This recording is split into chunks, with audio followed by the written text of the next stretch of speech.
My name is Binaifer Nowrojee. I'm with Open Society Foundations, and we have been proud to support for the past decade Reachout. It has been amazing to see the growth of this organization, starting from something very small at a time when persons who are using drugs were stigmatized, were not able to access assistance. This organization, Reachout, has managed to not only transform the landscape in Mombasa, but is beginning to be a role model for organizations elsewhere in the region and in the world.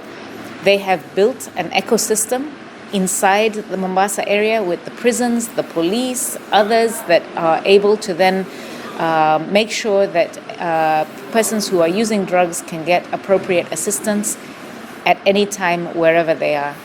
You can see the impact of Reachout from everything from the way persons using drugs are able to access services, the fact that the county is now engaged and cooperates and coordinates with Reachout, the ability to access methadone, which moves people away from using drugs into a much more structured way of dealing with addiction, and to take an adoption of an approach of rehabilitation as opposed to criminalization.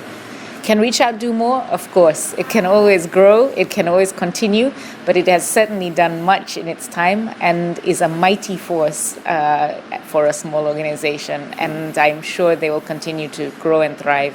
I think the community in Mombasa and Kenyans generally have to understand that drug addiction is not a crime.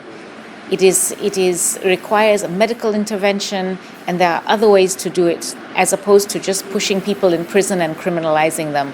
Reachout has done that, and it's also important that the community as well takes that approach if we are to ensure that we beat drug addiction in Kenya.